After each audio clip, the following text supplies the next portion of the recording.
Hi, I'm Benny Bungle.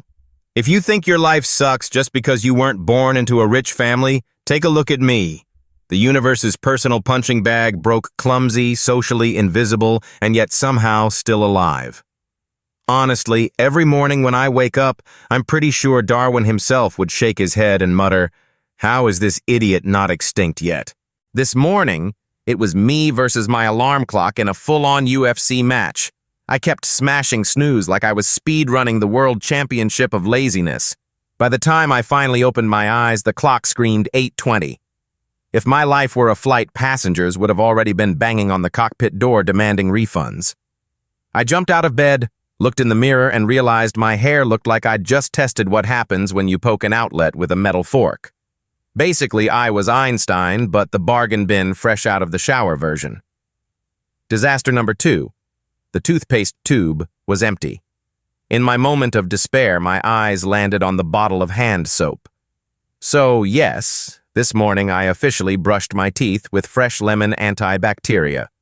My breath smelled citrusy clean, but my soul bitter as hell. While yanking up my pants and scrolling TikTok at the same time, the first thing on my screen was a video of my ex-crush from 2020. My thumb trembled, almost hitting like. You know that feeling, right? Accidentally digging up the grave from 3 years ago is basically the romantic equivalent of drunk texting your ex at 3 a.m., risky, humiliating, and absolutely impossible to explain. Thank God I dodged that one. Finally, at the door, I realized I was wearing 2 different socks. One army green, one fire truck red.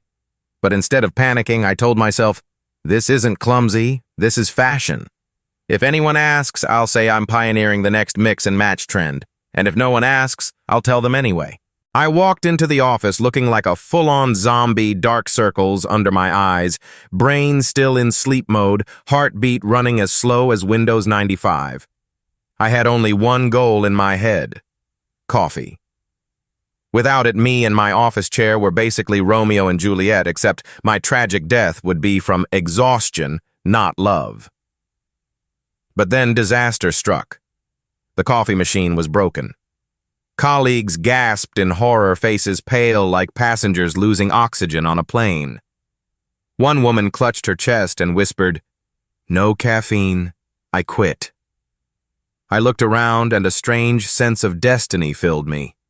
Was this my heroic moment? In a daze, I pulled out a sock I'd washed that very morning, dumped in coffee grounds, balanced it over a cup, and poured hot water through it. In my head, epic trumpets blared like I was leading an army. In reality, the office went dead silent. Everyone stared at me as if I was conducting a mutant science experiment. And then the unthinkable happened. When I turned away one by one, my co-workers started sneaking sips of sock coffee, hands trembling, lips quivering, then nodding in approval. That's when I realized when caffeine addiction speaks, all moral boundaries collapse. I chuckled to myself. Not all heroes wear capes. Some brew coffee with freshly laundered socks. And in that bizarre caffeine-fueled moment, I became the Iron Man of HR. I was half asleep savoring my DIY sock coffee when my boss suddenly called out, "Benny, get ready! Big client meeting in 5. You're presenting." I choked on air. Presenting me. The email had clearly said the department head. Then I realized the boss had typed the wrong address and the email landed in my inbox. Destiny, or just karma kicking me in the teeth. My brain instantly ran through 749 scenarios. If I refuse, I'm not a team player. If I accept, I'll lose my job faster than Netflix cancels new shows. Naturally, like any underqualified 20-something who mistakes recklessness for bravery, I nodded. Problem. The polished slide deck was sitting safely on my desktop at home. On this company laptop.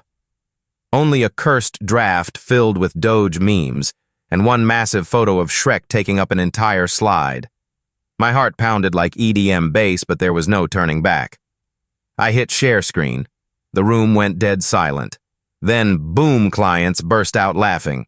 One even slammed the table and shouted, "Brilliant! This viral marketing angle is genius." I froze like a statue. My boss turned pale like he'd just opened his own paycheck.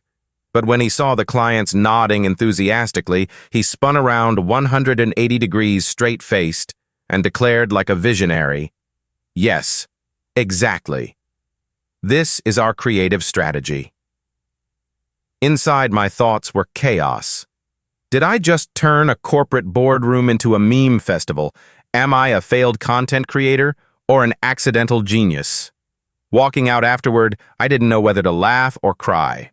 Honestly, today, Doge and Shrek saved the entire company, and maybe for the first time ever, I finally understood. Sometimes being stupid at the right moment is called creativity. By the afternoon, my stomach started a full-scale riot, growling like a fire alarm. I sprinted to the restroom, ready to purge my soul. And then tragedy, I'd forgotten toilet paper. Sitting there, I analyzed my options like I was on Who Wants to Be a Millionaire.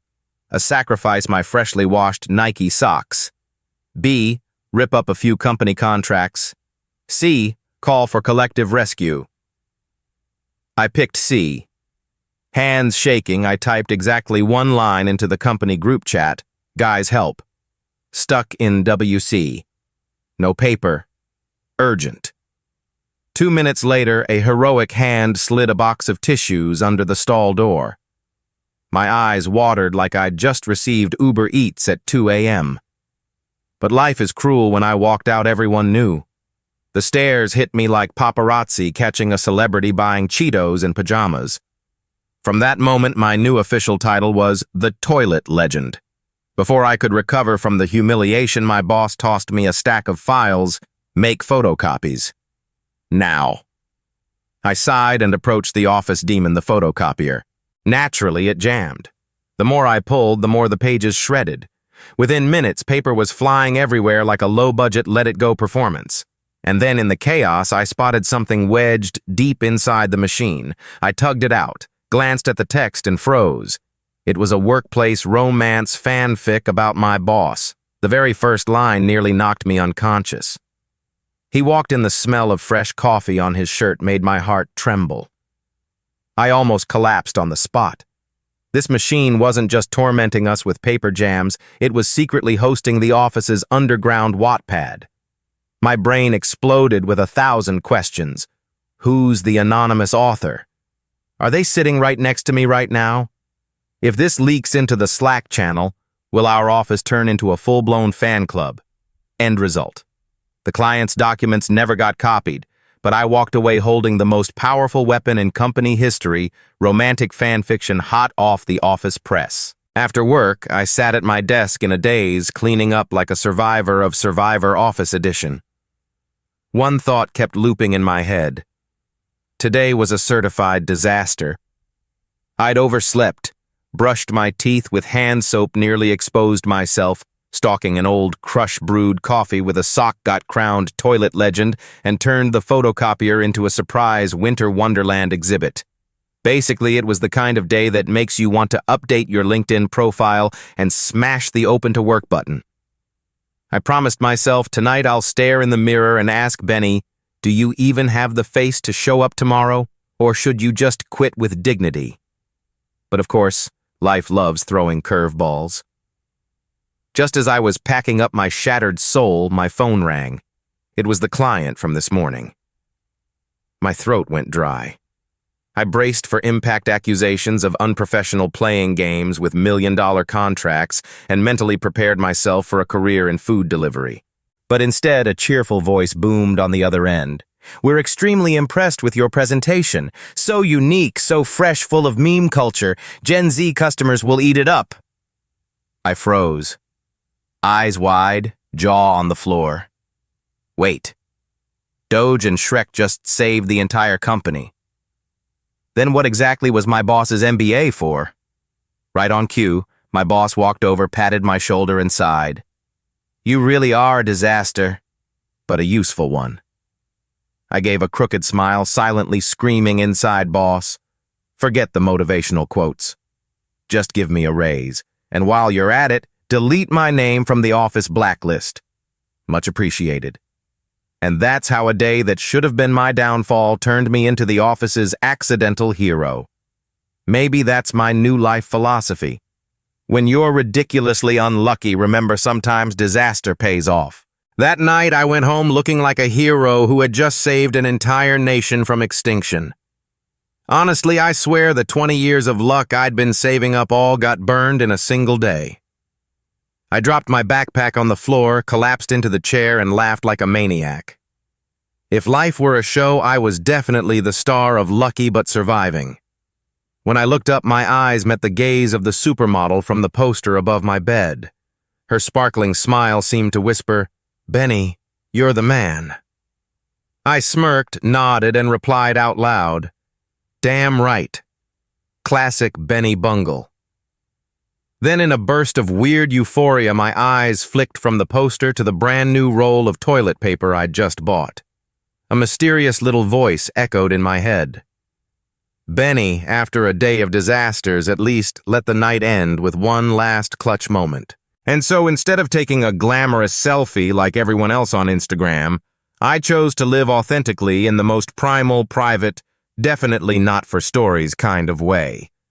Picture this: a disheveled office worker arm casually draped around an imaginary supermodel, the other hand clutching a toilet roll like it was his #1 teammate, marching boldly into that sacred moment every single lonely guy knows all too well. And weirdly enough, afterward, I felt inspired. I promised myself tomorrow I'll change. No more snoozing alarms. I'll brush my teeth properly. I'll retire the title of toilet legend. Benny Bungle will finally become a better version of himself. Then I paused, snorted, and laughed to myself, tomorrow. Tonight counts as both physical and spiritual training anyway.